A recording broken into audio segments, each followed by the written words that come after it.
Naisip mo na ba ang eksenang ito? 30 minuto pa lang pagkatapos mapirmahan ang annulment papers lumabas ako ng korte ng walang dala matapos ang 3 taon bilang manugang sa isang mayamang pamilya. At sa huli, umalis akong parang isang estranghero. Malamig na tumalikod ang aking ex-husband, mapanghamak na tumawa ang aking ex-sister-in-law at ang aking ex-mother-in-law ay sobrang tuwa na pagkasakay niya sa sasakyan, sumigaw siya ng isang linyang. Dudurog sana sa puso ng sinuman. Sa wakas nakawala na rin tayo sa patay gutom na yan. Mula ngayon ang 1 bilyong piso. Ngayon ay sa atin na. Nang marinig ko iyon nanatili akong tahimik. Walang pagtatalo, walang paliwanag. Nanatili lang ako sa kabilang kalsada, pinapanood silang tumatawa at nagdiriwang na parang nanalo sa pinakamahalagang sugal ng buhay nila. Ngunit eksaktong 30 minuto, matapos ibaba ng huwes ang desisyon, biglang tumunog ang telepono ng aking ex-mother-in-law. Sinagot niya ito ng may pananabik, iniisip na ang bangko iyon para kumpirmahin ang transfer na ginawa niya pambili ng bagong mansyon. Gayunpaman, makalipas ang ilang segundo namutla ang kanyang mukha.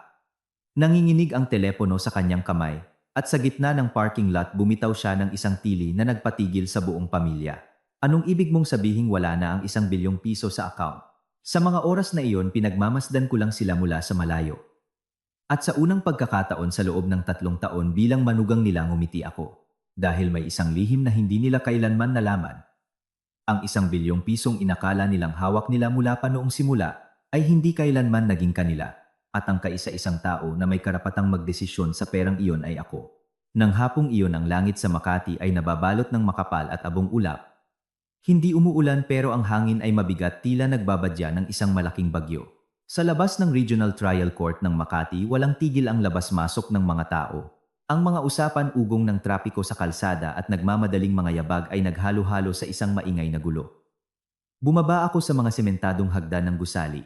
Sa aking kamay ay ang bagong selyadong annulment papers, isang simpleng piraso ng papel na nagtapos sa 3 taong pagsasama na inakala ko noong una ay panghabang buhay.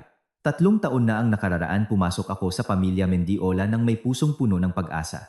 3 taon, pagkalipas sa alis ako dala lang ang isang maliit na bag, ilang personal na dokumento at isang pusong sobrang pagod na wala na itong lakas para makaramdam ng sakit.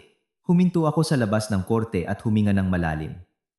Ang mainit at tuyong hangin ng hapon ay humampas sa aking mukha.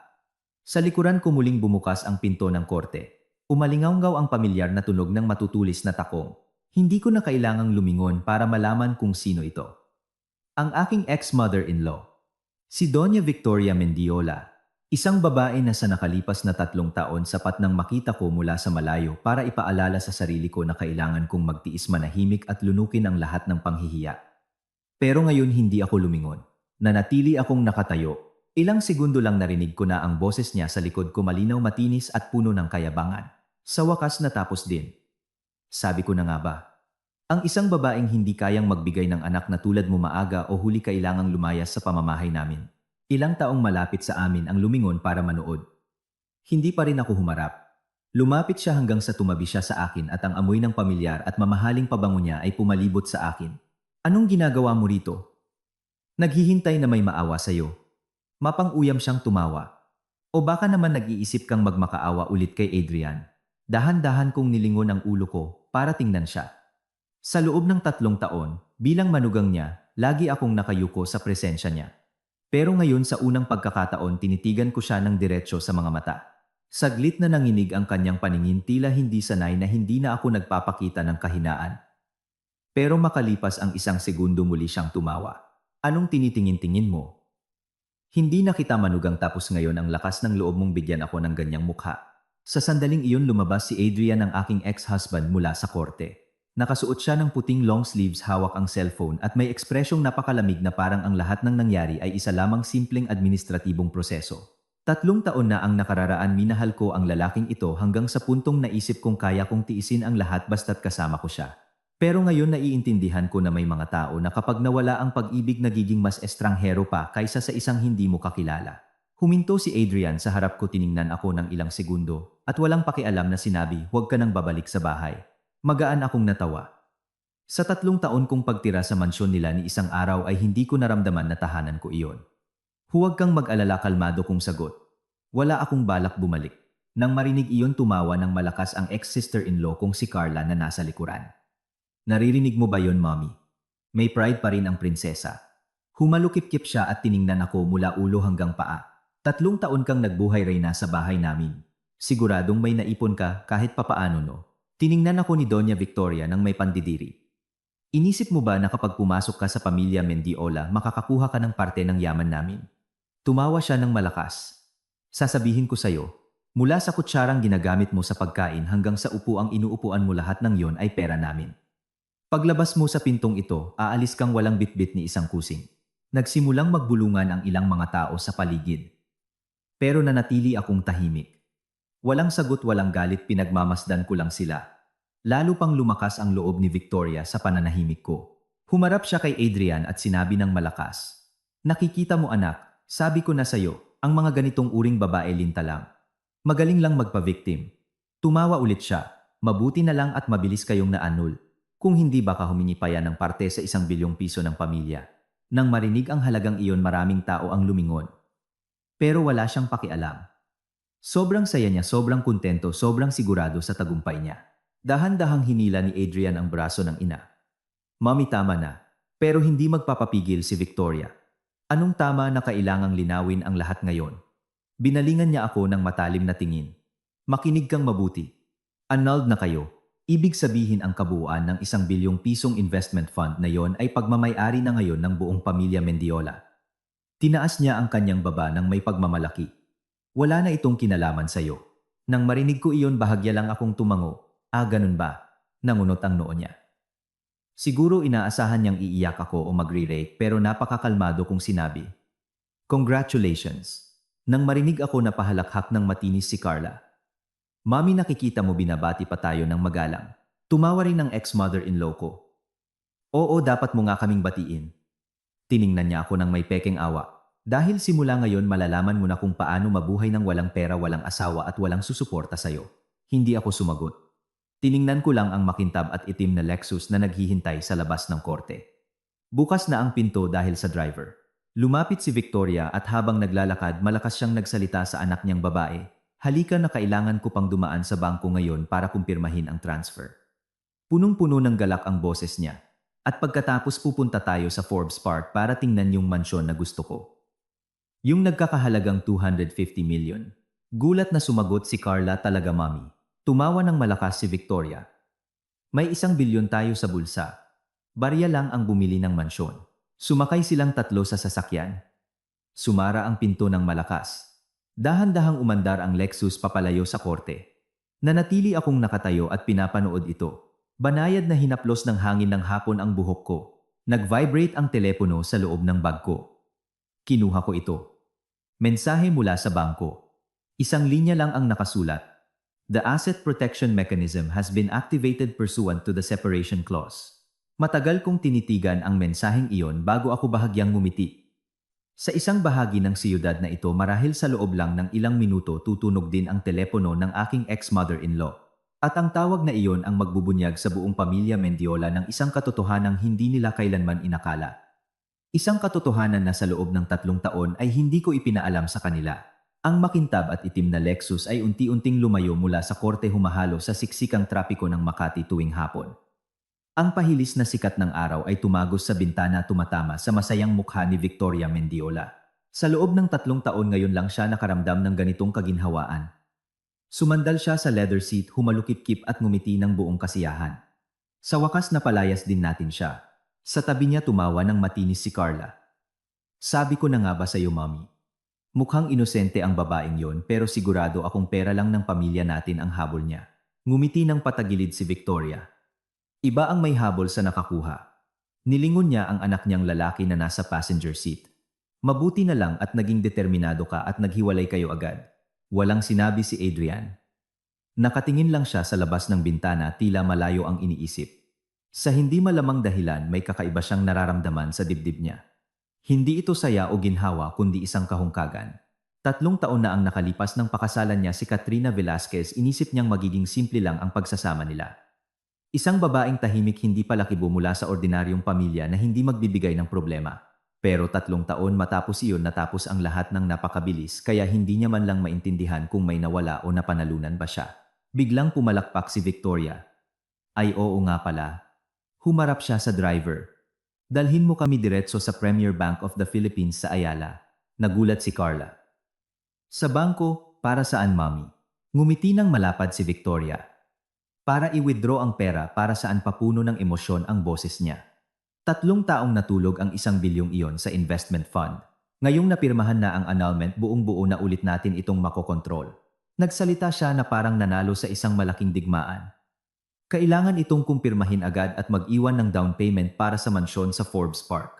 Lumuwa ang mata ni Carla. Yung 250 million mami. Eksakto, matatag na tumango si Victoria. Perpekto ang lokasyon, ang laki ng hardin. Kapag nag-asawa ulit si Adrian, kailangan niyang tumira sa lugar na nababagay sa antas niya. Nang marinig iyon, bahagyang nangunot ang noo ni Adrian. Saka na natin pag-usapan yan, mami. Kinumpas ni Victoria ang kamay niya. Anong saka na? Ang isang lalaki ay kailangang mag-asawa at magkaanak ng maaga. Pagkatapos ay hininaan niya ang boses niya na parang nagtatalakay ng isang napakalinaw na katotohanan. At sa pagkakataong ito, pipili ako ng maayos. Kailangang galing sa pamilyang kasing antas natin. Mapanghamak siyang tumawa. Hindi isang hampas lupang katulad ng kakaiwan lang natin. Huminto ang sasakyan sa harap ng naglalakihang gusali ng Premier Bank of the Philippines, isang marangyang glass tower sa gitna ng Ayala Avenue. Bumaba ang 3 at agad silang pinagbuksan ng pinto ng security guard. Malamig ang loob ng bangko at matitingkad ang puting ilaw. Diretsyong nagpunta si Victoria sa VIP counter. Magandang hapon. Gusto kong makausap ang manager ng aking investment account. Ngumiti ng magalang ang receptionist. Opo, ma'am. Maaari ko po bang makuha ang pangalan ninyo? Victoria Mendiola. Nang marinig ang pangalan, agad na tumango ang empleyado. Isang sandali lang po, Doña Victoria. Makalipas ang ilang minuto, isang lalaking nasa edad 40 maayos na nakasuot ng suit ang lumabas para salubungin sila. Doña Victoria, welcome po, sabi niya habang nakikipagkamay ng magalang. Ako po si Mr. Santos, ang inyong premium client manager. Tumango si Victoria. Pumunta na tayo sa opisina mo. Dinala ang 3 sa isang VIP meeting room. Hinainan sila ng tsaa pero hindi ito ginalaw ni Victoria. Padabog niyang inilapag ang kanyang mamahaling bag sa mesa at diretsong nagsalita. Nandito ako para kumpirmahin ang buong kontrol sa investment fund ng pamilya, sabi niya, ang boses ay puno ng kumpiyansa. Saglit na tumigil si Mr. Santos. Opo. Ang investment fund ng Mendiola Group. Eksakto, tumango si Victoria. Ngayong araw ay formal nang naano lang anak ko at ang manugang ko. Bahagya siyang ngumiti. Wala nang epekto ang binding clause. Sumingit si Carla. Ibig sabihin ang pera ay buong-buo na sa amin. Tiningnan sila ni Mr. Santos ng ilang segundo na may bahagyang pagkaasiwa sa mukha. Naiintindihan ko po. Binuksan niya ang kanyang laptop at tahimik na nag-type. Binalot ng katahimikan ang kwarto ng ilang sandali hanggang sa bigla siyang tumigil, bahagyang kumukunot ang noo. Napansin ito ni Victoria. May problema ba? Tiningnan ni Mr. Santos ang screen ng ilang segundo at humarap sa kanila. Naging napakaingat ng boses niya. Paumanhin po. Maaari po ba kayong maghintay sandali habang bine-verify ko ito ulit? Nagsimulang mainip si Victoria. I-verify. 3 taon nang active ang fund na yan. Tinaas ni Carla ang kanyang baba. Kumpirmahin mo na lang. Pero tumayo si Mr. Santos. Excuse me po. Lalabas lang ako sandali. Sumara ang pinto at isang kakaibang katahimikan ang bumalot sa kwarto. Humalukip-kip si Victoria. Napakalaking bangko. Tapos ang bagal-bagal. Ngumiti si Carla. Siguradong kinabahan lang siya nang makita ang ganun kalaking halaga, mami. Nagtawanan ang dalawa. Tanging si Adrian lang ang nanatiling tahimik. Tumingin siya sa paligid sa marangyang kwarto na napapaligiran ng salamin at isang malabong pakiramdam ng kaba ang nagsimulang bumalot sa kanya. Makalipas ang 5 minuto, bumukas ang pinto. Pumasok si Mr. Santos, pero sa pagkakataong ito, may kasama siyang isang babae na nasa edad 30, nakasuot ng itim na suit at may matalim na tingin. Ipinapakilala ko po si Attorney Reyes. Ang legal counsel ng bangko, sabi ni Mr. Santos. Nang marinig ang salitang abogado, agad na naiinis si Victoria. Abogado? Para saan naging matalas ang boses niya? Nandito ako para i-withdraw ang pera ko, hindi para magsampa ng kaso. Umupo ang abogada, si Attorney Reyes, at binuksan ang isang folder sa harap niya. Kailangan lang po naming kumpirmahin ang ilang impormasyon. Tiningnan niya ng diretso si Victoria. Sinabi niyo po kanina na ngayong araw ay natapos na ng anak ninyo ang proseso ng pagpapawalang bisa ng kasal kay Mrs. Katrina Velasquez. Tama. Official na at effective. Tama kumpirma ni Victoria. Bahagyang tumango si Attorney Reyes. At pagkatapos ay sinabi niya ang isang napakalumanay na pangungusap ngunit tila nagpayelo sa hangin sa loob ng kwarto. Kung gayon po ang Asset Protection Clause ay na-activate na. Nangunot ang noo ni Victoria. Anong clause? Nilipat ng abogada ang isang pahina ng kanyang report. Ang clause number 7 ng investment fund contract. Malinaw ang kanyang boses, binibigkas ang bawat salita. Sa pagkakataong si Mrs. Katrina Velasquez ay pilitin na makipaghiwalay o mawalan ng ugnayang mag-asawa sa pamilya Mendiola, ang buong pondo ay agad na ifa-freeze at ililipat sa kinatawan ng orihinal na may-ari. Natahimik ang kwarto. 1 segundo. 2. 3. Tumawa ng malakas si Victoria. Anong pinagsasasabi mo? Isinara ni Attorney Reyes ang folder ng may kalmadong tingin. Ibig ko pong sabihin. Huminto siya sandali at sinabi ng buong linaw na ang 1 bilyong piso ay wala na sa ilalim ng kontrol ng pamilya ninyo. Bahagyang nanginig ang tasa ng tsaa sa mesa. Napablikwas ng tayo si Carla. Ano? Hinampas ni Victoria ang mesa. Imposible. Tiningnan sila ni Attorney Reyes. Ikinalulungkot ko po. At binigkas niya ang huling pangungusap. Isang linyang nagpatigas sa buong pamilya Mendiola. Dahil ang tao na may karapatang magkontrol sa perang iyon mula pa noong simula ay hindi ang pamilya Mendiola. Huminto siya. Malamig ang kanyang tingin. Kundi si Katrina Velasquez. Naniga si Adrian. Umaalingawgaw ang kanyang tainga. Isang pag-iisip lang ang tumatakbo sa utak niya, imposible. Dahil sa loob ng 3 taon palagi niyang pinaniwalaan na ang asawa niya ay isa lang ordinaryong probinsyana, isang mahinang babae, isang taong walang-wala. Pero kung totoo ang sinasabi ng bangko, sino ba talaga ang babaeng kakaharap lang niya sa korte? Ang VIP room ng bangko ay nalubog sa ganap na katahimikan. Wala nang tawanan o kayabangan sa hangin kundi isang tensyong napakabigat na maririnig mo ang ugong ng aircon. Nakatayo si Victoria Mendiola sa gilid ng mesa. Nakapatong ang mga kamay sa ibabaw ng salamin. Nanlalaki ang mga mata nakatingin sa abogada na para bang nakarinig ng pinakawalang kwentang bagay sa mundo. Ano? Anong sinabi mo? Nanginginig ang boses niya sa galit. Na ang 1 bilyon ay hindi sa pamilya ko. Hindi nagbago ang ekspresyon ng abogada. Dahan-dahan lang niyang iniurong ang folder patungo kay Victoria. Maaari niyo pong basahin ulit ang clause number 7. Padabog na kinuha ni Victoria ang folder. Mabilis at malakas ang paglipat ng mga pahina at sa bawat linyang nababasa niya, mas lalong namumutla ang kanyang mukha. Si Carla na nasa tabi niya ay sumilip din at ilang segundo lang ay napasigaw na. Hindi pwede, tinuro niya ang papel. Nakalatag dito ng malinaw na ito ay investment fund ng Mendiola Group. Tumango ang abogada. Tama po. Ang pondo ay nakapangalan sa Mendiola Group. Huminto siya at nagpatuloy. Pero ang orihinal na kapital ay pagmamay-ari ng ibang investor. Muling natahimik ang kwarto. Isang mabigat na katahimikan. Si Adrian na nakatayo sa likuran ay nakatitig sa folder. Isang kilabot ang gumapang sa kanyang likuran. Ibang investor. Tiningnan siya ng abogada. Opo. Binuksan nito ang isa pang pahina. 3 taon na ang nakararaan nang dumanas ng matinding financial crisis ang Mendiola Group dahil sa isang palpak na real estate project, muntik nang mabankrupt ang kumpanya. Nang marinig iyon na ikuyom ni Adrian ang kanyang mga kamao. Naaalala niya ang sandaling iyon. 3 taon na ang nakararaan, muntik nang lumubog ang kumpanya nila. Eksaktong panahong iyon kung kailan pinakasalan niya si Katrina. Pero noong panahong iyon sinabi sa kanya ng tatay niya na may nakita silang source of funding para isalba ang kumpanya. Hindi na siya nagtanong ng detalye. Nagpatuloy ang abogada. Isang investor ang nagbigay ng 1 bilyong piso para isalba ang kumpanya. Tinitigan niya sila. Ang perang iyon ay inilipat sa isang investment fund na nakapangalan sa Mendiola Group. Agad na sumingit si Carla. Kung ganun, pera ng pamilya namin yon. Umiling ang abogada. Hindi po ito isang trust fund. Dahan-dahan niyang sinabi ang bawat salita. May karapatan lang ang Mendiola Group na gamitin ang kapital para patakbuhin ang negosyo, pero ang tunay na pagmamay-ari ay nananatili sa investor. Nanatiling tahimik ang kwarto ng ilang segundo pa. Tapos hinampas ni Victoria ang mesa. At sino ang investor na yon? Tiningnan siya ng diretsyo ng abogada. Ang legal na kinatawan ng investment na yon. Huminto siya at sinabi ng malinaw pat si Katrina Velasquez. Bumagsak ang linyang iyon sa kwarto parang kidlat. Napaatras ng 1 hakbang si Carla. Imposible. Paulit-ulit na umiling si Victoria. Hindi pwede, halos isigaw niya. Ang babaeng yon ay isang patay gutom. Walang 1 bilyon ang pamilya niya. Hindi nag-react ang abogada sa galit niya, kalmado lang itong nagsalita. Ang perang iyon ay hindi personal na pag-aari ni Mrs. Velasquez. Binuksan niya ang isa pang folder.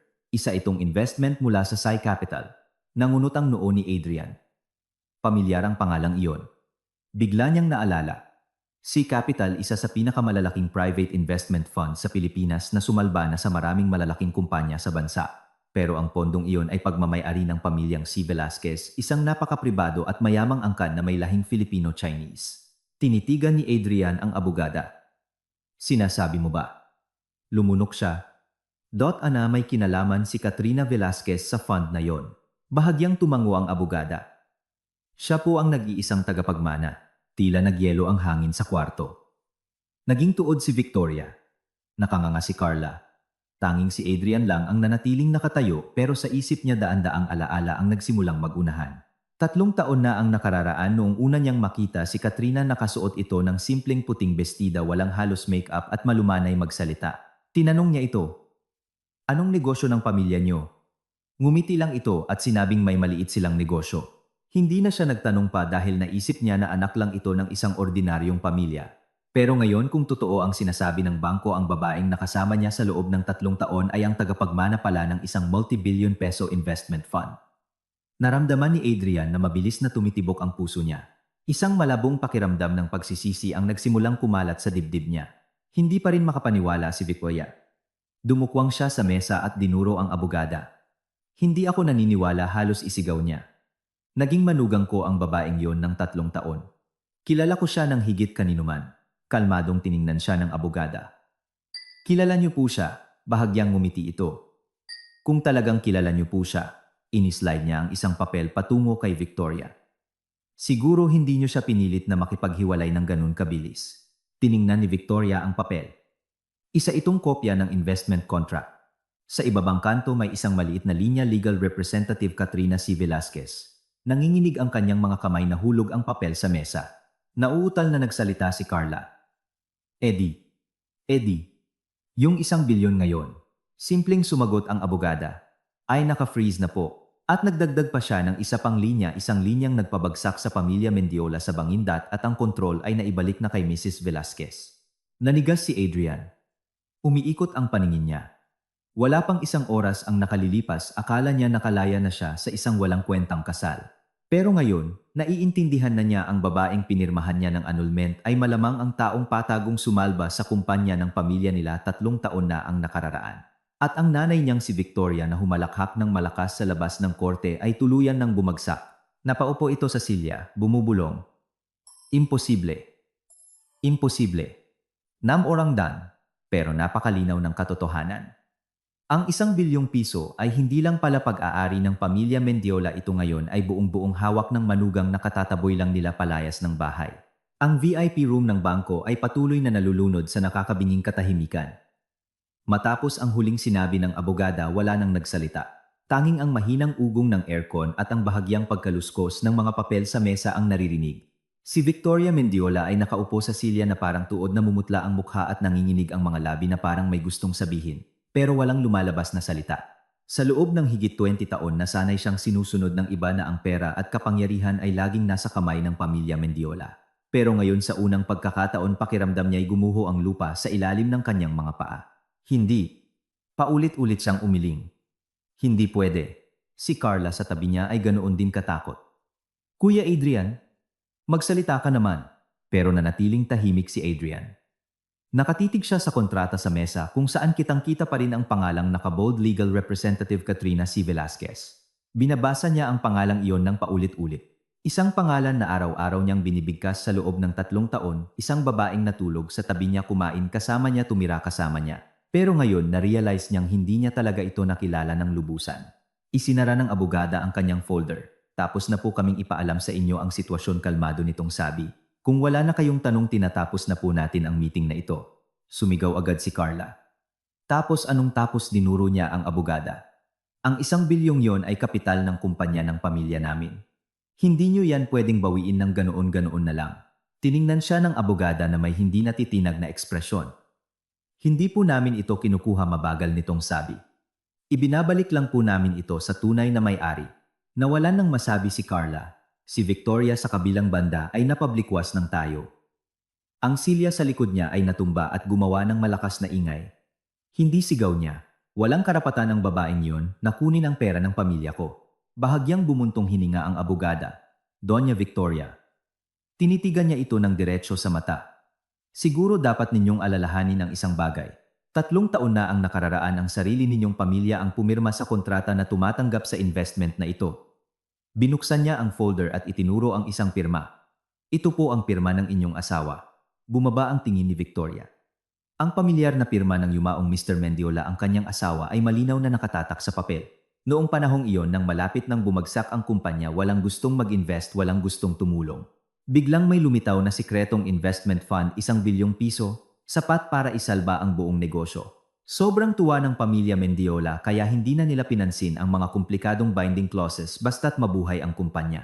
Pero hindi nila alam na ang pondong iyon ay may espesyal na kondisyon, isang kondisyong 3 partido lang ang nakakaalam, ang bangko, ang abogada at si Katrina Velasquez. Tumayo ang abogada.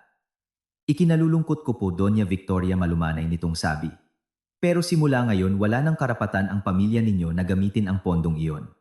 Pagkasabi nito, lumabas siya ng kwarto. Sumara ang pinto at muling binalot ng mabigat na katahimikan ang lugar.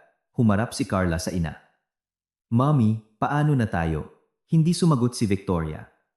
Malayo ang tingin niya. Makalipas ang ilang sandali, padabog siyang tumayo. Tara. Naging napakalamig ng boses niya. Hahanapin natin siya. Nag-angat ng tingin si Adrian. Ibig mong sabihin? Si Katrina, sabi niya nang nakatikom ang mga ngipin. Hindi pa siya nakakalayo, mahigpit na hinawakan ni Victoria ang bag niya. Kailangan niyang ipaliwanag ito. Sunod-sunod na tumango si Carla. Oo, mami, siguradong tinago niya to sa tinang 3 taon. Pero nanatiling nakatayo si Adrian. Wala siyang sinabi, nakatingin lang siya sa labas ng salamin. Ang liwanag ng hapon ay nagsisimula ng dumilim. Isang biglaang alaala ang pumasok sa isip niya. 3 taon na ang nakararaan noong araw na nag-propose siya kay Katrina. Isang tanong lang ang tinanong nito sa kanya. Sigurado ka bang gusto mo akong pakasalan? Tumawa siya noon. Bakit naman hindi siya makakasiguro? Tumahimik si Katrina ng ilang segundo, tapos sinabi, kung balang araw malaman mo na hindi ako ang taong inaakala mo, magsisisi ka ba? Noong panahong iyon, hindi niya naintindihan ang tanong, tumawa lang siya at sinabing, sapat na sa akin na kasama kita. Pero ngayon nakaramdam si Adrian ng bikig sa lalamunan niya. Siguro ang taong pinaka nagsisisi ngayon ay siya. Humarap si Victoria sa kanya. Adrian, anong tinatayo-tayo mo diyan? Hahanapin natin siya. Dahan-dahang tumango si Adrian. Nagmamadaling lumabas ang 3 mula sa bangko. Muling bumiyahe ang Lexus sa matrapik na kalsada ng Makati, pero sa pagkakataong ito wala nang tawanan o kasiyahan, puro kaba na lang. Dahil na-realize nila ang isang bagay, ang manugang na minaliit nila sa loob ng 3 taon ay maaaring ang taong may hawak ng kapalaran ng buong pamilya Mendiola. Pero pagbalik ng sasakyan sa korte, wala na doon si Katrina Velasquez. Ang coffee shop sa kabilang kalsada ay walang tao. Walang nakakaalam kung saan siya nagpunta. Walang nakakaalam kung ano ang susunod niyang gagawin. Isang bagay lang ang sigurado. Mula sa sandaling iyon, nagbago na ang laro. At ang may kapangyarihang magdesisyon ay hindi na ang pamilya Mendiola. Biglang pumreno ang Lexus sa labas ng korte. Bumukas agad ang pinto. Si Victoria ang unang bumaba, halos madapa pa. Wala na sa kanyang mukha ang nakasanayang kayabangan. Medyo magulo ang buhok niya at puno ng panik ang kanyang mga mata. Nasaan ang babaeng yun? Tumingin siya sa paligid. Marami pa ring tao sa labas ng korte pero wala na doon si Katrina. Tumakbo si Carla sa coffee shop sa kabilang kalsada, itinulak ang pinto at nilibot ng tingin ang lugar. Excuse me, may nakaupo ba ritong babae kanina na nakaputong blouse? Tumango ang barista. Opo. Nasaan na siya? Umalis na po. Mabilis na lumingon si Carla sa ina. Umalis na raw, nanigas si Victoria. Saan daw nagpunta? Umiling ang barista. Hindi ko po alam. May tumawag po sa kanya tapos umalis na siya. Naikuyong ni Victoria ang kanyang mga kamao. Wisit. Si Adrian na nakatayo sa likuran nila ay hindi nagsalita. Tinitigan niya ang bakanteng silya malapit sa bintana. Ang iced coffee sa mesa ay hindi pa ubos. Halos tunaw na ang yelo na nagpapahiwatig na kapaaalis lang niya. Isang kakaibang pakiramdam ng pangungulila ang bumalot sa kanya. 3 taon silang nagsama sa iisang bubong pero hindi niya kailanman talagang napansin si Katrina. Hindi niya tinanong kung anong paborito nitong inumin o kung saan nito gustong umupo. Pero sa sandaling ito, habang nakatingin sa bakanteng silya, pakiramdam niya ay may nawalang isang napakahalagang bagay sa kanya. Humarap si Victoria sa anak. Adrian, anong tinatayo-tayo mo dyan? Tawagan mo siya. Kinuha ni Adrian ang cellphone niya. Bahagyang nanginginig ang mga daliri niya. Hinanap niya ang pangalan ni Katrina sa contacts niya. Sa loob ng 3 taon ang pangalang iyon ay laging nasa unahan ng listahan, pero ngayon pakiramdam niya ay tumatawag siya sa isang ganap na estranghero. Nagring ito. 1, 2, 3. At pagkatapos, "The number you have dialed is not available at this moment." Binaba ni Adrian ang tawag. Na-frustrate si Carla. Siguradong pinatay niya ang cellphone niya. Nagngit-ngit ang mga ngipin ni Victoria. Itinago ng babaeng yon ang lahat mula pa sa simula. Humarap siya kay Adrian. "Gusto kong maghanap ka ng mag-iimbestiga sa kanya." Ngayon din, nanahimik si Adrian ng ilang segundo at saka tumango. Sige, 1 oras ang lumipas sa opisina ng Mendiola Group. Nakaupo si Adrian sa kanyang desk. Sa screen ng computer niya ay may serye ng mga dokumentong kararating lang. Sa tabi niya ay si Mark, ang pinagkakatiwalaan niyang assistant. Nilapag ni Mark ang isang folder sa mesa. "Sir Adrian." Nag-aalangan ang boses niya. "Nakapagsagawa na po ako ng paunang investigasyon kay Ma'am Katrina." Nag-angat ng tingin si Adrian. Huminga ng malalim si Mark. "May mga nakakagulat na impormasyon." Agad na lumapit si Victoria. "Nakakagulat?" Binuksan ni Mark ang folder. Sa unang pahina, may malaking pamagat SY Capital. Nangunot ang noo ni Victoria. "Ano yan?" Tiningnan siya ni Mark. "Isa po ito sa pinakamalaking private investment funds sa Pilipinas." Mapanghamak na tumawa si Carla. Ano naman?" Nilipat ni Mark sa susunod na pahina. Sa gitna ay isang litrato ng isang matandang lalaking nakasuot ng eleganteng suit at may seryosong mukha. Sa ilalim ng litrato ay nakasulat, "Don Ricardo Sy, founder ng Sy Capital." Napatitig si Adrian sa litrato. Bigla niyang naalala 3 taon na ang nakararaan. Noong araw ng kasal niya, may isang matandang lalaking dumalo. Matagal itong nanonood kay Katrina mula sa malayo. Pagkatapos ay lumapit ito sa kanya, nakipagkamay at sinabi ang isang linya, "Alagaan mong mabuti ang apo ko." Noong panahong iyon, inisip niyang isa lang itong malayong kamag-anak, pero ngayon, nilipat ni Mark sa susunod na pahina. Si Don Ricardo Sipo ay may isang apo. Nilagay niya ang daliri niya sa susunod na litrato. Dumukwang si Adrian para tingnan ito. Si Katrina iyon. Nakatayo sa gitna ng isang business conference, may logo ng Sy Capital sa likuran niya. Napablikwas ng tayo si Adrian. Mabagal na nagsalita si Mark. Si Mrs. Katrina Velasquez po ang nag-iisang tagapagmana ng Sy Capital. Natahimik ang buong opisina. Nauutal na nagsalita si Carla. Hindi pwede." Sa loob ng 3 taon sa bahay, siya pa ang namamalengke at nagluluto. Bumuntong hininga si Mark. Baka po ginawa niya yun sinasadya. Pakiramdam ni Adrian ay umiikot ang mundo niya. 3 taon. Sa loob ng 3 taon, hinayaan niyang ang tagapagmana ng bilyon-bilyong investment fund ang magluto, maglinis ng bahay at tiisin ang panlalait ng nanay niya. Isang mabigat na pakiramdam ng pagsisisi ang dumagan sa dibdib niya. Hindi pa rin makapaniwala si Victoria. Kinuha niya ang folder. Imposible. Pero pagdating sa huling pahina, nanigas siya. Isa itong kopya ng dokumento ng mana. Pangalan ng tagapagmana, Katrina C. Velasquez. Tinantiang halaga ng yaman, bilyon-bilyong piso. Nanginginig ang mga kamay niya. Nahulog ang folder sa sahig. Nangatal si Carla. Ibig sabihin, sa loob ng 3 taon, tinrato natin ang isang bilyonaryang tagapagmana na parang katulong. Walang sumagot. Tanging si Adrian lang ang nanatiling tahimik. Sa isip niya, isa lang ang naiisip niya. Kakahiwalay lang niya sa babaeng maari sanang magpabago ng buhay niya ng tuluyan. At ang malala, malamang siya mismo ang nagtulak dito para umalis. Sa parehong pagkakataon, sa ibang bahagi ng siyudad, isang itim na Maybach ang huminto sa harap ng isang naglalakihang skyscraper sa BGC. Bumukas ang pinto at bumaba si Katrina Velasquez. Isang lalaking nakasuit ang magalang na yumuko. "Good afternoon, ma'am." Bahagyang tumango si Katrina. "Handa na ba ang lahat?" Ngumiti ang lalaki. "Opo, syempre." Inabot niya ang isang folder. Ang Mendiola Group ay papasok na sa isang napakahirap na yugto. Tiningnan ni Katrina ang gusaling nasa harap niya ng may kalmadong ekspresyon. 3 taon bilang manugang. 3 taon ng pagtitiyaga. Hindi niya kailanman naisip na maghiganti, pero may mga tao na nakakaintindi lang sa halaga ng kung anong meron sila kapag nawala na ang lahat. Mahina siyang nagsalita. Nagsisimula pa lang ito. Kinabukasan ang head office ng Mendiola Group ay magulo. Nagtatakbuhan ang mga accountant. Walang tigil ang pagtunog ng mga telepono sa sentralita at ang mga department heads ay nakatambay sa labas ng boardroom na may tensyonadong mga mukha. Sa opisina ng presidente nakaupo si Adrian sa harap ng computer niya na nagpapakita ng sunod-sunod na email na nakamarkang red bilang urgent. Binabasa niya ang bawat linya at unti-unting dumidilim ang kanyang mukha. Biglang bumukas ang pinto. Pumasok ang kanyang assistant si Mark na may mas seryosong mukha kaysa kahapon. Sir Adrian, paos ang boses niya. May malaki tayong problema. Nag-angat ng tingin si Adrian. Ano nilapag ni Mark ang isang folder sa mesa? Ang Premier Bank of the Philippines ay nagpadala ng notice na ang 1.5 billion pesos credit line natin ay sinuspinde. Nangunot ang noo ni Adrian. Ano ang dahilan? Huminga ng malalim si Mark. Dahil naka-freeze na po ang 1 billion investment fund, natahimik ang kwarto. Isang segundo. Dahil lang doon sinuspinde ang credit line, umiling si Mark. Hindi lang po yan. Binuksan niya ang isa pang email.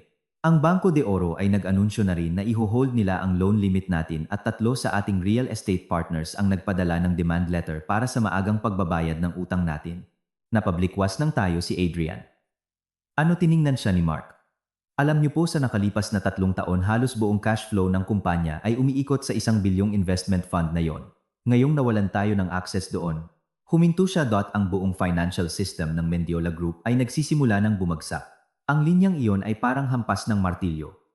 Nanigas si Adrian. Hindi niya kailanman naisip na ganito kalala ang sitwasyon. Sa loob ng 3 taon mabilis na lumago ang kumpanya. Sunod-sunod ang pag-expand ng mga proyekto, pero ngayon niya lang na-realize na ang lahat ng iyon ay nakatayo sa isang pundasyon na hindi niya lubos na nauunawaan. 1 bilyong piso, isang halaga, na palaging inakala ng pamilya niya na sa kanila pero sa katotohanan ay isa lang pansamantalang investment. Mahinang nagsalita si Mark kung hindi po tayo makakakuha ng bagong funding sa loob ng 2 buwan. Hindi niya tinapos ang pangungusap pero naintindihan ni Adrian. Mababankrupt ang kumpanya. Sa parehong oras sa mansyon ng pamilya Mendiola nagpapabalik-balik sa paglalakad si Victoria sa sala. Sa mesa ay may nakapatong na sangkaterbang papel at ang kanyang telepono. Kakatapos niya lang makipag-usap. Ano sigaw niya? Hindi niyo rin kami papautangin. 10 taon na tayong magkanegosyo. Hindi niyo kami pwedeng talikuran ngayon. May sinabi ang nasa kabilang linya at mas lalo siyang nagalit. Pero ilang segundo lang binaba niya ang telepono. Binabaan siya. Si Carla na nakaupo sa sofa ay namumutla. Mommy, anong nangyari? Hindi sumagot si Victoria. Napabagsak siya sa sofa pinagpapawisan ng malamig. Sa loob ng 20 taon hindi pa siya nakakita ng ganitong kalalang sitwasyon. Dati kapag may problema ang kumpanya laging may pera galing sa investment fund na yon para tumulong. Pero ngayon nawala na ang pinagmumulan ng pera na yon. Nanginginig na nagtanong si Carla, Mommy. Kasalanan ba to ni Katrina? Nagngit-ngit ang mga ngipin ni Victoria. Sino pa ba hinampas niya ang mesa? Sinasadya ito ng babaeng yon? Pero pagkasabi nito, natahimik siya. Isang nakakatakot na ideya ang pumasok sa isip niya. Kung alam ni Katrina ang lahat mula pa noong una, bakit siya nagtiis ng 3 taon sa bahay ng mga Mendiola? Nakaramdam siya ng kilabot. Nang gabing iyon late nang umuwi si Adrian. Pumasok siya sa sala. Kumusta ang kumpanya? Tanong agad ni Victoria. Niluagan ni Adrian ang kanyang necktie. Malala. Isang salita lang pero sapat na para mamutla si Victoria. Nag-aalalang nagtanong si Carla gaano kalala. Kuya, tiningnan silang dalawa ni Adrian at diretsong sinabi.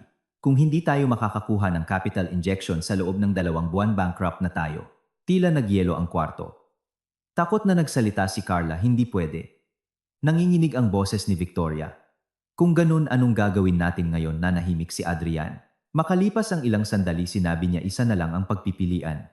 Tiningnan siya ng ina at kapatid. Anong pagpipilian? Bumaba ang tingin ni Adrian sa mesa. Malalim ang boses niya. Hanapin si Katrina. Agad na tumutol si Carla. Hanapin siya. Para saan? Pero natahimik si Victoria. Dahil naiintindihan niya kung ang investment fund ay kay Katrina siya lang ang kaisa-isang taong makakasalba sa kumpanya. Naikuyom niya ang kanyang mga kamao. Isang mapagmataas na babaeng tulad niya ay hindi kailanman naisip na darating ang araw na magmamakaawa siya sa kanyang ex-manugang. Pero ngayon marahil wala na siyang ibang pagpipilian. Nang gabing iyon sa isang marangyang office building sa gitna ng BGC, nakatayo si Katrina sa harap ng malaking bintana. Sa ibaba nagliliwanag ang buong siyudad. Ang lalaking nasa likod niya ay mahinang nagsalita. Ma'am, nagsimula na po ang krisis ng Mendiola Group. Hindi lumingon si Katrina, pinagmasdan lang niya ang daloy ng mga sasakyan sa ibaba. 3 taon na ang nakararaan, pumasok siya sa pamilya Mendiola, dala ang pag-asa para sa isang tahimik na buhay. Pero 3 taon, pagkalipas umalis siyang nagbago ng lubusan ang puso. Nagtanong ang lalaki. Itutuloy po ba natin? Bahagyang ngumiti si Katrina, isang kalmadong ngiti. Hindi na kailangan mahinang, sabi niya. Sapat nang manatili tayong tahimik para sila mismo ang bumagsak. Samantala sa mansyon ng mga Mendiola, nakaupo sa madilim na sala si Victoria, nakatitig siya sa kanyang telepono. Sa wakas, gamit ang nanginginig na mga daliri, diniyal niya ang isang numerong sa loob ng 3 taon ay hindi niya kailanman inisip na tatawagan niya. Sa kabilang linya, nagsimulang magring ang telepono ni Katrina Velasquez. Nang gabing iyon, bukas ang mga ilaw sa mansyon ng pamilya Mendiola, pero hindi na ito nagbibigay ng init tulad ng dati. Ang malawak at marangyang sala kasama ang imported na designer sofa ay pakiramdam na sobrang lamig. Nakaupo ng mag-isa si Victoria at sa harap niya sa ibabaw ng mesa ay ang kanyang telepono. Umiilaw ang screen, nagpapakita ng isang pangalan na sa loob ng 3 taon ay hindi niya kailanman tinawagan sa sarili niyang kusa, Katrina Velasquez. Matagal na tinitigan ni Victoria ang pangalang iyon. Noong manugang pa niya si Katrina, palaging si Katrina ang unang tumatawag. Tinatanong kung may kailangan siya, kung anong gusto niyang hapunan o kung kailangan niya ng sasamahan sa doktor. Pero hindi niya kailanman ito sinagot ng may kabaitan. Sa paningin niya, si Katrina ay isa lang probinsyana na sinwerte lang na makapag-asawa ng anak niya. Isang babaeng walang anak, walang status, walang halaga. Pero ngayon ang babaeng iyon ang may hawak ng ₱1 bilyon na magdedesisyon kung mabubuhay o mamamatay ang kumpanya ng mga Mendiola. Mahigpit niyang hinawakan ang telepono, nakakaramdam ng bikig sa lalamunan. Hindi niya inakala na darating ang araw na magmamakaawa siya, pero kung hindi niya gagawin ito, lulubog ang kumpanya. Si Adrian ay nakatayo malapit sa bintana, tahimik na nakatingin sa labas. Nagpapabalik-balik sa paglalakad si Carla. Sobrang taas ng tensyon kaya walang naglalakas loob na magsalita ng malakas. Sa wakas, pinindot ni Victoria ang call button. Nagring ito ng paulit-ulit. Sa bawat segundong lumilipas, mas lalong bumibilis ang tibok ng puso niya. Bumulong si Carla, "Mommy, sasagutin kaya niya?" Walang sinabi si Adrian, nakatitig lang sa teleponong hawak ng ina. Nagring pa ito ng ilang beses at biglang tumigil. Kumonekta ang tawag. Isang pamilyar na boses ang sumagot, kalmado, malumanay. "Hello."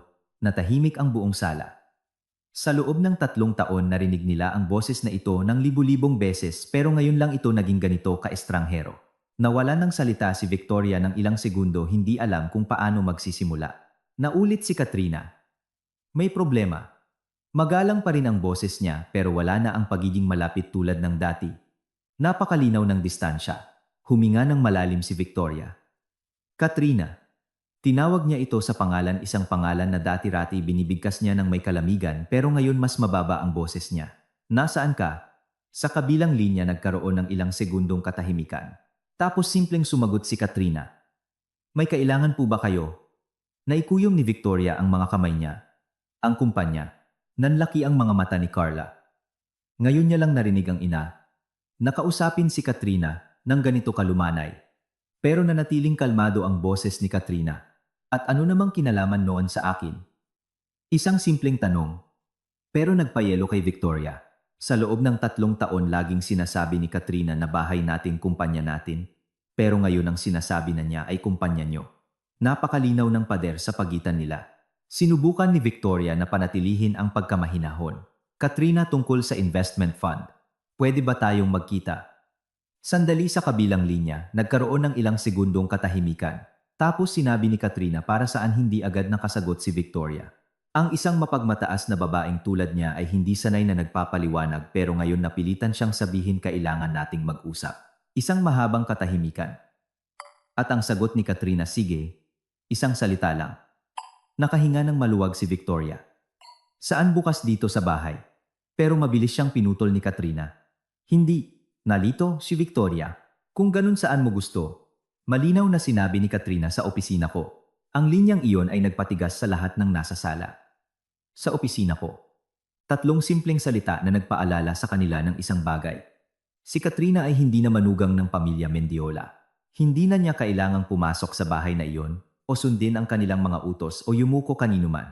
Sinubukan ni Victoria na panatilihin ang normal na tono. "Sige. Anong address ite-text ko po sa inyo bukas? Sabi ni Katrina.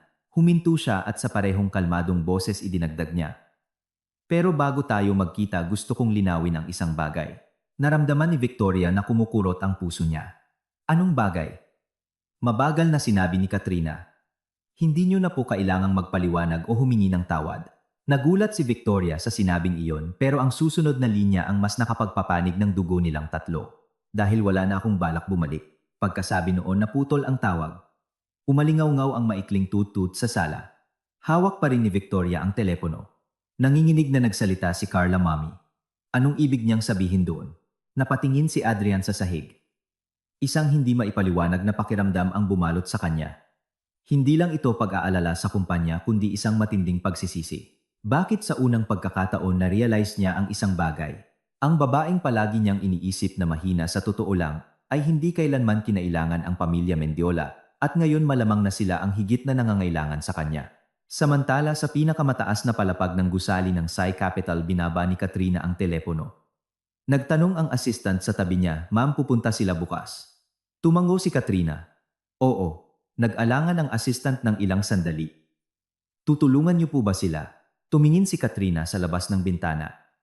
Sa ibaba patuloy na nagniningning ang BGC. 3 taon na ang nakararaan inisip niyang ang pamilya Mendiola ang magiging pamilya niya habang buhay. Pero ngayon, para na lang itong panaginip na nagising na siya. Mahina siyang sumagot. Kung tutulungan ko sila o hindi malalaman nila bukas. Kinaumagahan nakakapanibago ang linaw ng langit sa BGC. Ang mga unang sinag ng araw ay tumama sa mga skyscraper ginagawang parang malalaking salamin ang mga glass facade nito. Sa labas ng gusali ng Sai Capital huminto ang itim na Lexus. Bumukas ang pinto at unang bumaba si Victoria Mendiola. Tumingala siya sa naglalakihang gusali na may higit 30 palapag. Sa pinakatuktok may malalaking letrang gawa sa makintab na bakal SY Capital. Lumunok si Victoria. Sa loob ng 3 taon ni minsan ay hindi niya narinig si Katrina na banggitin ang lugar na ito. Kung hindi dahil sa investigasyon kahapon, iisipin niya pa ring ordinaryong probinsyana lang ang ex-manugang niya. Sumunod na bumaba si Carla ng lalaki ang mga mata sa marangyang lobby ang makintab na marble floor ang matataas na kisame na may naglalakihang crystal chandeliers. Naglalakad ng mabilis pero maayos ang mga empleyadong nakasuit. Malayong malayo ang lugar na ito sa opisina ng Mendiola Group. Si Adrian ang huling bumaba. Tiningnan niya ang gusali at isang kakaibang pakiramdam ang dumaloy sa kanya. 3 taon. 3 taon silang nagsama ni Katrina, pero hindi niya alam na kabilang ito sa mundong ganito. Pumasok silang 3 sa lobby. Agad na yumuko ang receptionist. "Good morning po. How may I help you?" "May appointment kami kay Katrina Velasquez," sabi ni Victoria. Ngumiti ang receptionist. "Yes, the boss is expecting you. Please proceed to the 28th floor." Ang salitang boss ay nagbigay ng kaba kay Victoria. Bumukas ang elevator at pumasok silang 3. Walang nagsasalita tanging ang mahinang ugong ng makina ang naririnig. Bumulong si Carla, "Mommy, sa tingin mo tutulungan niya tayo?" Hindi sumagot si Victoria. Hindi niya rin alam. Huminto ang elevator. Bumukas ang mga pinto sa isang mahabang hallway na may abong carpet. Sa magkabilang gilid ay mga opisinang gawa sa salamin. Sa dulo ng hallway may malaking pinto na may plakang nakasulat CEO, Director General. Naghihintay ang isang assistant. "This way please." Bumukas ang pinto at pumasok silang 3. Napakalaki ng opisina puno ng natural na liwanag na pumapasok mula sa bintanang sumasakop sa isang buong pader. Sa gitna ay isang malaking executive desk at sa likod nito ay nakaupo si Katrina Velasquez. Nakasuot siya ng simpleng cream-colored na suit na katali ang buhok at napakakalmado ng mukha niya. Wala na ang maamo at sunod-sunurang ekspresyon ng nung nakatira pa siya sa kanila. Sa halip kalmado ang aura ng isang taong sanay sa kapangyarihan. Nanigas si Adrian. Sa isang iglap, halos hindi niya makilala ang babaeng nasa harap niya. Pero tiningnan lang sila ni Katrina ng may napakakalmadong ekspresyon. "Upo kayo." Malumanay ang boses niya, pero malinaw. Umupo ang 3. Walang unang nagsalita. Sa wakas si Victoria ang bumasag sa katahimikan. "Katrina." Paos ang boses niya. "Kamusta ka?" Isang simpleng tanong, pero halos matawa si Carla sa sobrang pilit nitong pakinggan. Sa 3 taon, hindi niya kailanman tinanong yon. Maikli lang ang sagot ni Katrina. "Okay lang ako." Wala nang po o opo tulad ng dati kundi isang formal at magalang na sagot. Kinagat ni Victoria ang labi niya. "Katrina, tungkol sa kumpanya." Hindi pa niya natatapos ang sasabihin malumanay na inilapag ni Katrina ang isang folder sa mesa. Ito ang financial report ng Mendiola Group. Naging tuod si Victoria. Alam mo na, tiningnan siya ni Katrina. Matagal ko nang alam. Nangunot ang noo ni Adrian. Matagal na tumango si Katrina. Mula nung ma-activate ang blocking clause ng fund, binuksan niya ang isang pahina ng report. Sa ngayon kulang ang Mendiola Group ng halos kalahating bilyong piso para mapanatili ang liquidity. Nanlaki ang mga mata ni Carla. Alam mo lahat, bahagyang ngumiti si Katrina. Lahat ng bangko ay mga partners ko. Ang linyang iyon ay nagpatahimik sa kanila. Naikuyom ni Victoria ang mga kamay niya. Katrina, pwede mo bang tulungan ang kumpanya? Isang linyang hindi niya inakalang sasabihin niya buong buhay niya ang humingi ng tulong. Pero hindi agad sumagot si Katrina. Tumingin siya sa bintana at makalipas ang ilang sandali ay sinabing, "Pwede ko kayong tulungan." Agad silang tumingin sa kanya. Halos makahinga na ng maluwag si Carla pero ang susunod na sinabi ni Katrina ang nagpayelo sa kanila. Pero may kondisyon ako. Mabilis na nagtanong si Victoria. Anong kondisyon? Humarap si Katrina sa kanila. Ang tingin niya ay kalmado, halos malamig. Kailangang ibenta ng buo ang Mendiola Group sa Sai Capital. Natahimik ang kwarto. Isang segundo, dalawa, tatlo. Napablikwas ng tayo si Carla. Ano, namutla si Victoria? Gusto mong bilhin ang kumpanya? Tumango si Katrina. Oo. Napakakalmado ng boses niya. Kapalit nito mag-i-inject ako ng capital na kailangan para isalba ang negosyo. Tiningnan siya ni Adrian. Sa mga mata nito wala nang galit kundi isang malabong sakit. At pagkatapos, ano na mangyayari? Diretsong tiningnan siya ni Katrina. Pagkatapos, napakasimple ng sagot niya. Magiging simpleng empleyado ka na lang. Bumagsak ang salitang iyon sa kwarto parang kutsilyo. Ang dating asawa niya na dating vice president ng Mendiola Group ngayon ay magiging isa na lang empleyado. Napablikwas ng tayo, si Victoria. Hindi pwede, sigaw niya. Kumpanya ng pamilya namin yon. Pero tiningnan lang siya ni Katrina. Nang kalmado, pwede kayong tumanggi. Isinara niya ang folder. Pero sa loob ng 2 buwan mababankrupt ang kumpanya niyo. Nalubog ang kwarto sa katahimikan. Dahil sa unang pagkakataon na realize ng pamilya Mendiola ang isang bagay. Wala na sa kanila ang kapangyarihang magdesisyon.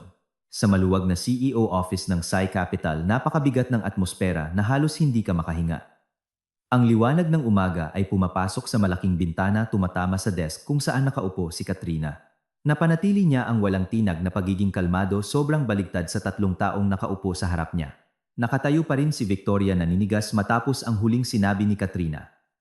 Hindi mangyayari. Yan, hingal niya. Kumpanya yan ng pamilya namin. Hindi nag-react si Katrina, tinitigan lang niya ito ng isang katahimikan na lalong nakapagpagalit kay Victoria. Humarap si Carla kay Adrian. Kuya, magsalita ka naman. Pero nanatiling nakaupo si Adrian, walang kibo. Nakapatong ang mga kamay niya sa mesa, nakatitig sa folder. Magulo ang isip niya. Naiintindihan niyang pwedeng mangyari ang sinasabi ni Katrina. Sa ngayon, wala na silang ibang pagkukunan ng pondo. Kung hindi papasok ang Sai Capital, lulubog ang Mendiola Group. Humarap ulit si Victoria kay Katrina, puno ng galit ang mga mata. Ginagawa mo to para maghigantino. Bahagyang nangunot ang noo ni Katrina. Maghiganti, inulit niya ang salita na parang nag-iisip. Makalipas ang ilang sandali, umiling siya. Hindi napakalumanay ng boses niya. Business is business. Pagnenegosyo lang ito. Nawalan ng salita si Victoria. 3 taon na ang nakararaan, tinanggap ng pamilya Mendiola ang 1 bilyong pisong investment bilang isang business transaction. Pero hindi nila naisip na darating ang araw na mababaligtad ang sitwasyon. Tumayo rin si Carla. Huwag kang magpanggap ginagawa mo. To kasi galit ka sa mami ko. Tiningnan siya ni Katrina. Sa kanyang mga mata ay walang galit kundi isang katahimikan na napakalamig. Ganon ba ang iniisip mo? Humalukip-kip si Carla. Hindi ba? Sa loob ng 3 taon sa bahay namin nagpanggap kang mahina, ngayon pinapakita mo na ang tunay mong kulay. Nagpatahimik sa kwarto ang linyang iyon.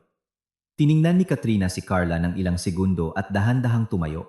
Lumayo siya sa kanyang desk at lumapit sa malaking bintana kung saan tanaw ang siyudad. 3 taon. 3 taon bilang manugang ng pamilya Mendiola. Sa isip niya isa-isang lumitaw ang mga alaala, ang mga hapunan kung saan siya ang nagliligpit ng mesa habang ang buong pamilya ay nakaupo pa rin. Ang mga pagkakataong pinupuna siya ni Victoria sa harap ng ibang kamag-anak. Ang mga gabi kung saan nakaupo siya mag-isa sa malaking kwarto habang late umuuwi si Adrian nang hindi man lang nagte-text. At ang lahat ng pagkakataon na tinrato siya bilang isang estranghero sa bahay na inakala niyang tahanan niya. Humarap si Katrina. Sa unang pagkakataon nagpakita ng kaunting emosyon ang mga mata niya. Alam niyo ba kung bakit hindi ako nagsalita sa loob ng 3 taon?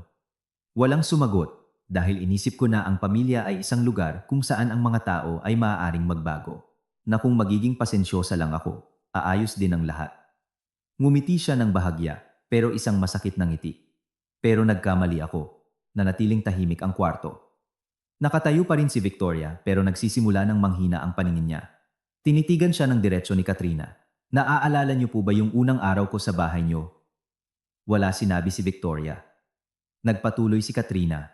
Nung araw na yon, may sinabi kayo sa akin. Huminto siya at inulit ang bawat salita. Sa pamamahay na ito mula sa upuang inuupuan mo hanggang sa basong pinag-iinuman mo lahat ay pera ng mga Mendiola. Medyo nagulat si Carla. Totoong sinabi yun ng nanay niya pero hindi nila inakala na matatandaan yon ni Katrina. Bahagyang tumango si Katrina. Tandang-tanda ko po. Sa loob ng 3 taon palagi kong inaalala ang linyang yon. Lumapit siya pabalik sa mesa at ipinatong ang kamay sa folder. Kaya ngayong araw kailangan niyo ring maintindihan ang isang bagay. Tiningnan niya sila. Ang boses niya ay kalmado pero matatag. Sa negosyo walang damdamin. Halaga lang, mas lalong nagpabigat sa atmosfera ang linyang iyon. Nanginginig na nagsalita si Victoria. Katrina, gusto mo ba talagang makitang lumubog ang kumpanya? Hindi agad sumagot si Katrina. Tiningnan niya ito at ilang sandali sinabing, nakapagbigay na po ako ng pagpipilian. Kinagat ni Victoria ang labi niya. Nanginginig ang mga kamay niya. Sa buong buhay niya hindi siya lumuhod kaninuman. Pero ngayon, ang kumpanya ng pamilya nila ang reputasyon ng yumaong asawa niya ang karera ng anak niya. Lahat ay nasa kamay ng babaeng nasa harap niya. 1 segundo, 2, 3, at pagkatapos nangyari ang isang bagay na hindi inakala ng sino man sa kwarto. Lumuhod si Doña Victoria Mendiola. Sumigaw si Carla. Mami, napablikwas din si Adrian. Mami, pero nanatiling nakaluhod si Victoria. Pumatak ang luha sa sahig. Nanginginig ang boses niya. Katrina, nagmamakaawa ako. Natahimik ang buong kwarto. Sa loob ng 3 taon, hindi kailanman tinawag na anak ng babaeng ito si Katrina pero ngayon ginagawa niya ito para magmakaawa. Isalba mo ang kumpanya. Isalba mo ang pamilyang ito. Yumuko siya. Inaamin ko. Nagkamali ako. Nanigas si Adrian. Hindi niya pa nakita ang ina niya na ganito kahina. At si Katrina. Nakatayo lang siya doon. Pinapanood ang babaeng minaliit siya ng 3 taon na ngayon ay nakaluhod sa harap niya. Sa mga mata niya ay walang saya kundi isang malalim na katahimikan. Mahina siyang nagsalita. Tumayo na po kayo. Umiling si Victoria. Kung hindi mo kami tutulungan, hindi ako tatayo. Natahimik ang kwarto. At pagkatapos sinabi ni Katrina ang isang linya na nagpagulat sa kanilang lahat. Hindi niyo na kailangang lumuhod. Tiningnan niya sila. Malumanay pero malinaw ang boses niya. Sinabi ko na pong isasalba ko ang kumpanya. Nag-angat ng tingin ang 3 pero ang susunod na linya ang mas nagpayelo sa kanila. Pero pareho pa rin ang kondisyon. Kailangang ibenta ang Mendiola Group sa Sai Capital. Muling nalubog sa katahimikan ang kwarto dahil naintindihan nila na sa pagkakataong ito si Katrina ay hindi na nila manugang siya na ang taong nagdedesisyon sa kanilang kapalaran. Nakabitin pa rin ang mabigat na hangin sa opisina ng Sai Capital. Nakaluhod pa rin si Victoria sa sahig, nanginginig ang mga kamay at namumula ang mga mata dahil sa pag-iyak. Si Carla sa likuran ay ganap na paralisado. Si Adrian ay nanatiling nakatayo, pinapanood ang inang nakaluhod sa harap ng dati niyang asawa na may halong sakit at kawalang lakas na dumadagan sa dibdib niya. Nanatili si Katrina sa likod ng kanyang desk. Ang tingin niya kay Victoria ay walang halong galit o kasiyahan kundi isang napakalalim na kapayapaan na imposibleng hulaan kung ano ang nasa isip niya. Tumayo na po kayo, inulit niyang malumanay. Umiling si Victoria.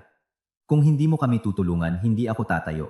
Tinawag niya ulit itong anak sa isip niya, pero sa pagkakataong ito ang salita ay wala ng kapangyarihan ng isang biyanan kundi pagmamakaawa ng isang pulubi. Lumapit si Adrian. Mami, tumayo ka na.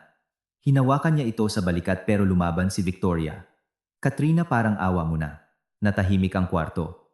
Makalipas ang mahabang sandali, bahagyang bumuntong hininga si Katrina. Umikot siya sa desk at huminto sa harap ni Victoria. Yumuko siya at hinawakan ito sa kamay. Tumayo na po kayo.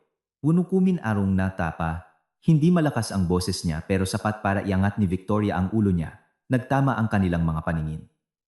Sa 3 taon ngayon lang sila nagkatinginan ng ganito katagal.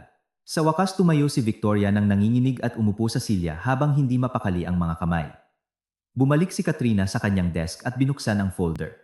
Pareho pa rin ang kondisyon ko. Bibilhin ng Sai Capital ang Mendiola Group. Kapalit nito maglalagay ako ng kapital para isalba ang kumpanya.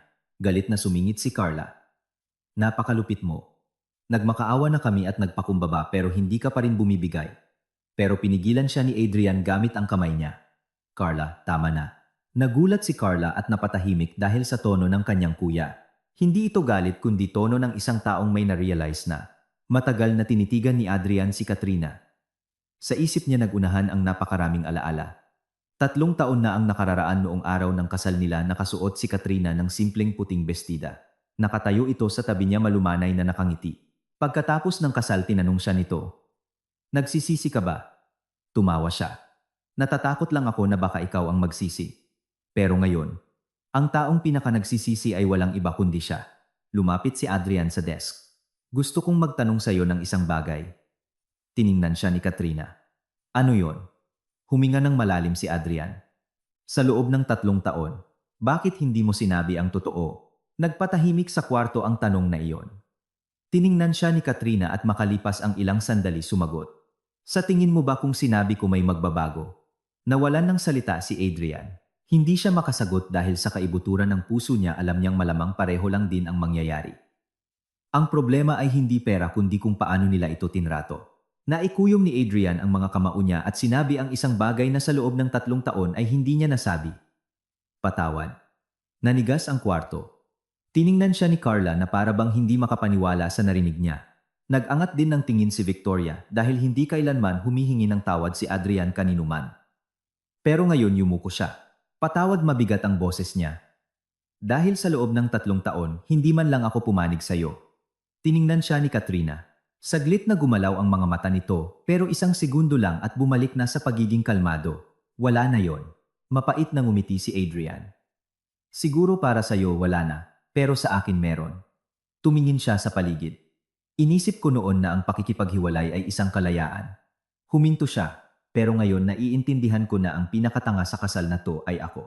Nawalan ng salita si Carla sa linyang yon. Yumuko si Victoria. Alam niyang kung hindi niya pinilit ang anak niyang makipaghiwalay, siguro naging iba ang sitwasyon. Isinara ni Katrina ang folder. "Bumalik tayo sa isyu ng kumpanya," sabi niya. "Limitado ang oras ko." Tinitigan siya ni Adrian.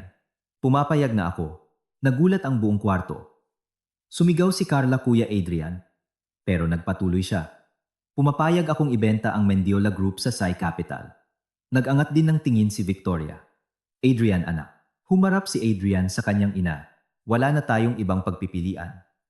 Tiningnan niya si Katrina. "Pero may isang hiling ako." Nangunot ang noo ni Katrina. "Anong hiling kapag nabili na ang kumpanya hayaan mo akong patuloy na magtrabaho doon?" Bahagyang ngumiti siya, "Hindi bilang Vice President. Bilang isang simpleng empleyado kung kinakailangan." Natahimik ang kwarto. Matagal na tinitigan ni Katrina si Adrian at saka sinabi ang isang bagay na nakapagpagulat sa lahat. "Hindi mo kailangang maging simpleng empleyado." Nalito si Adrian. "Anong ibig mong sabihin?" Tiningnan siya ni Katrina. "Kapag nag-take over ang Sai Capital, kailangan ko ng taong nakakaalam sa takbo ng kumpanya." Nagpatuloy siya. "Mananatili ka bilang CEO." Nanlaki ang mga mata ni Adrian. "Nagtitiwala ka sa akin?" Bahagyang ngumiti si Katrina. Hindi diretsong sabi niya. "Nagtitiwala lang ako sa kakayahan mo sa trabaho." Isang napaka-praktikal na sagot pero napakalinaw. Nanigas si Adrian. Sa loob niya ay naghahalo ang hindi maipaliwanag na emosyon. Siguro ngayon niya lang talaga nakilala ng lubusan ang babaeng nasa harap niya. Pero nakakalungkot, huli na ang lahat. Hindi pa rito natatapos ang kwento dahil pagkatapos ma-acquire ng Sai Capital ang Mendiola Group, isa pang lihim ang nakatakdang mabunyag, isang lihim na mas makakapagpagulat kaysa sa 1 bilyong piso. Matapos ang usapan, medyo humupa ang tensyon sa kwarto pero naroon pa rin ang kabigatan. Sa ibabaw ng desk nakalatag ang contract of transfer ng Mendiola Group. Isang pirma na lang ang kulang para magbago ang lahat.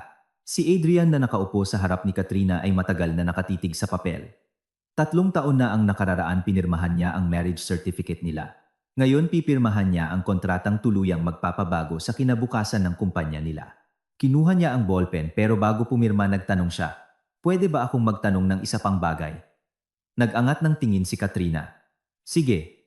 Tinitigan siya ng diretsyo ni Adrian. "Sa loob ng 3 taon nating pagsasama, minahal mo ba talaga ako?" Nagpatahimik sa kwarto ang tanong na yon. Nangunot ang noo ni Carla sa likuran. Nag-angat din ng tingin si Victoria. Pero hindi agad sumagot si Katrina. Tumingin siya sa malaking bintana. Ang siyudad sa ibaba ay abala pa rin. Oo. Isang salita pero nagpatigil kay Adrian. Nung araw na nag-propose ka sa akin sobrang saya ko. Isang saglit na alaala ang dumaan sa mga mata niya. Nung araw na yun nakatayo si Adrian sa harap ng bahay nila may dalang malaking bouquet ng bulaklak. Sabi nito, "Hindi ako kasing yaman ng iba, pero magsisikap ako para mabigyan ka ng magandang buhay." At naniwala siya doon. Naniwala siyang kung magsisikap sila magiging maayos ang lahat pero bumuntong hininga ng malumanay si Katrina. Pero ang pag-ibig hindi pwedeng mabuhay ng mag-isa. Tiningnan niya si Adrian. "Sa loob ng 3 taon hindi ka man lang pumanig sa akin kahit minsan." Yumuko si Adrian. Hindi niya maikakaila, yun dahil yun ang totoo. Maraming beses niyang narinig ang ina niya na nagsasalita ng masasakit kay Katrina pero lagi niyang pinipiling manahimik. Inisip niya na kung hindi niya palalakihin ang isyu lilipas din ito. Hindi niya naintindihan na ang pananahimik niya ang pinakanakakasakit kay Katrina. Nagpatuloy si Katrina. "May isang bagay na hindi ko kailanman sinabi kahit kanino." Binuksan niya ang drawer ng desk niya, kumuha ng isang envelope at nilapag ito sa mesa. "Tingnan mo." Kinuha ito ni Adrian. Sa loob ay may isang medical report. Binuksan niya ito at ilang segundo lang nagsimulang manginig ang mga kamay niya. Dahil sa papel malinaw na nakasulat resulta pregnancy positive.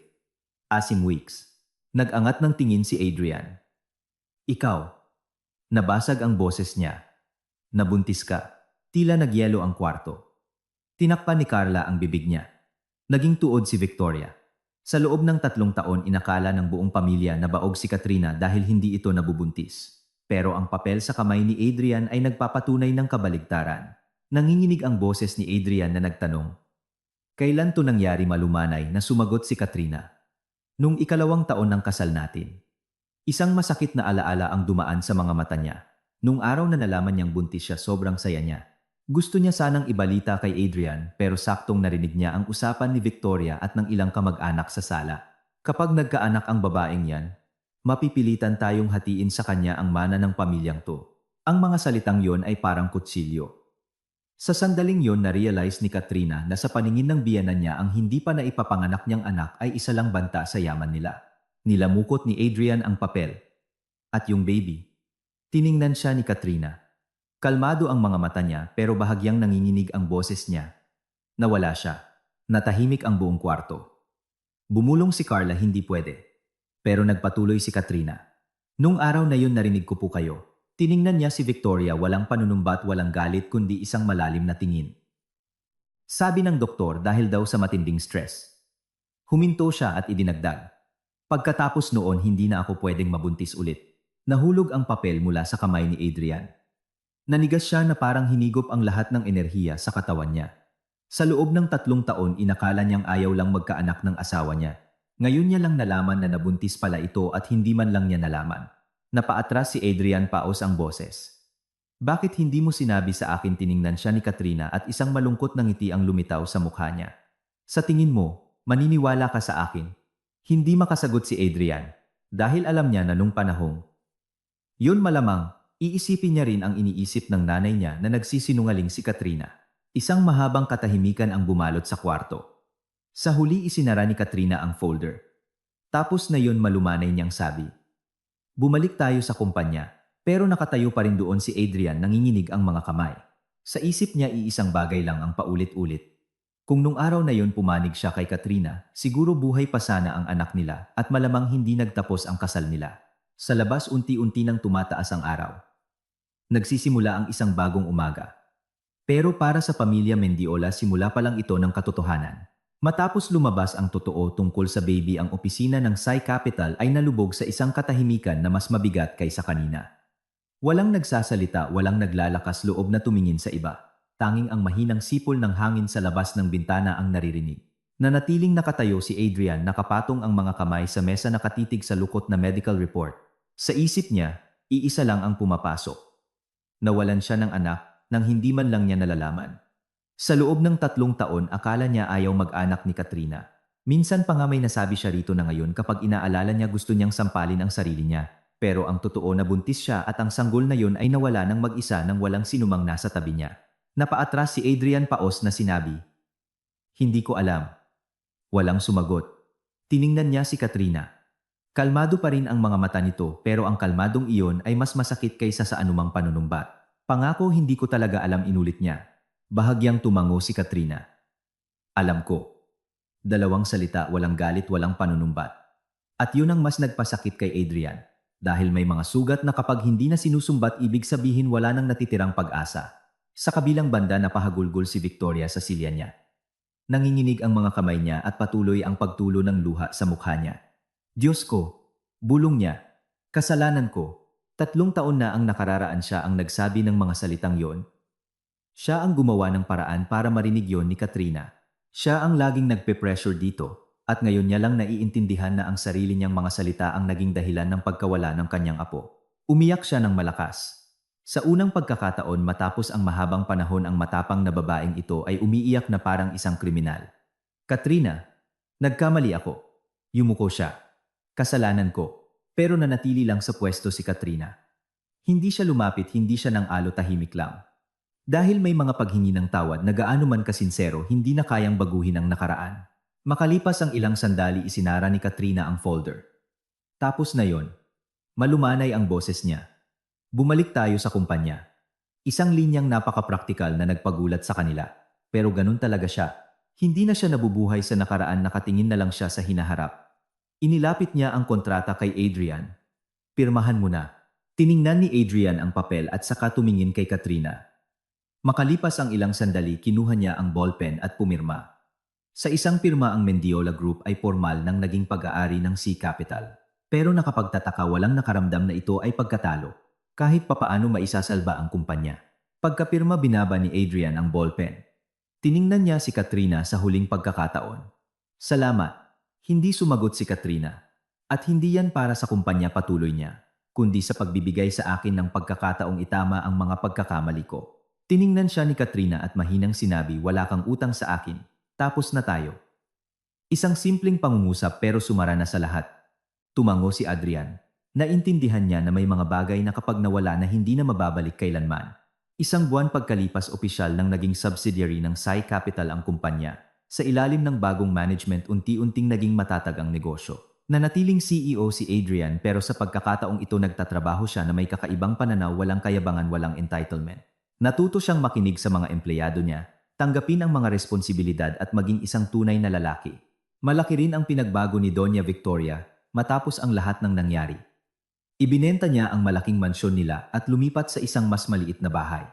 Wala na ang mga mararangyang party at pagyayabang. Ang natira na lang ay isang matandang babae na natutong mamuhay ng may pagpapakumbaba. Si Carla ay nagpunta sa ibang bansa para mag-aral. Wala na sa pamilya Mendiola ang dating kislap, pero kahit papaano natuto silang pahalagahan ang mga bagay na dati nilang minaliit. At si Katrina Velasquez. Isang hapon nakatayo siya sa rooftop ng Sea Capital Building. Hinahaplos ng hangin ang buhok niya habang pinagmamasdan ang buhay na syudad sa ibaba. Lumapit ang assistant niya. "Ma'am, stable na po ang Mendiola Group." Tumango si Katrina. "Mabuti." Nagtanong ang assistant. "May pinagsisisihan po ba kayo?" Tiningnan ni Katrina ang siyudad at ilang sandali umiling. "Wala." Dahil sa loob ng 3 taong yon may natutunan siya. May mga taong papasok sa buhay mo para bigyan ka ng kaligayahan. At may mga taong papasok lang para turuan kang tumanda at mag-mature. Ang pamilya Mendiola ang naging pinakamalaking leksyon niya. Ngunit matapos ang lahat, wala na siyang nararamdamang galit kundi isang malalim na kapayapaan. Bahagyang ngumiti si Katrina, isang napakalumanay na ngiti. Ang araw ay nagsisimula ng lumubog sa di kalayuan. Isang lumang kabanata na ang nagsara at ang kanyang buhay ay magsisimula na ng bago. Mga aral ng kwento. Mula sa kwentong ito, makakakuha tayo ng malalalim na leksyon tungkol sa pamilya, ugnayan ng mga tao at kung paano natin tratuhin ang isa't isa. Una, huwag nating husgahan ang isang tao base lang sa kanilang panlabas na anyo o kalagayan sa buhay. Si Katrina sa loob ng 3 taon bilang manugang ay namuhay ng simple, pasensyosa at mapagparaya. Inisip ng pamilya Mendiola na mahina siya at patay gutom at palagi nila itong minamaliit. Pero sa huli ang taong hinamak nila ang siyang may hawak ng kapalaran ng buong pamilya nila. Laging may sorpresa ang buhay at minsan ang kayabangan ang nagpapabayad sa atin ng napakalaking halaga. Pangalawa, sa isang kasal ang pananahimik ay minsan mas nakakasakit kaysa sa masasakit na salita. Hindi masamang tao si Adrian pero pinili niyang manahimik habang nasasaktan ang asawa niya. Ang pananahimik na iyon ang nagpalayo sa kanilang dalawa hanggang sa naging huli na ang lahat para ayusin ito. Sa isang pamilya ang pag-unawa at pagsuporta sa isa't isa ang susi sa pangmatagalang kaligayahan. Pangatlo, ang mga salitang akala nati walang masama ay maaaring magkaroon ng nakapipinsalang epekto. Isang komento ng Vienna na sinabi dala ng galit o pangmamaliit ang labis na nakasakit kay Katrina na nauwi sa trahedya ng pagkawala ng kanyang anak. Kaya naman sa buhay dapat tayong matutong mag-isip bago magsalita. Dahil may mga salita na kapag nabitawan na hindi na kailanman mababawi pa. At panghuli, palaging nagbibigay ang buhay ng pagkakataong lumago. Sa huli, bawat tauhan sa kwento ay kinailangang matutong magbago, maging mas mapagkumbaba, pahalagahan ang mga bagay na minsang nasa kanila at mamuhay ng mas maayos para sa hinaharap. Ang kwentong ito ay nag-aanyaya sa atin na pagnilayan ang sarili nating buhay at isipin kung paano nakakaapekto ang ating mga aksyon sa ibang tao. Dahil bawat kwento ay may dalang katotohanan na tumutulong sa atin na mas maintindihan ang mundo at ang ating sarili.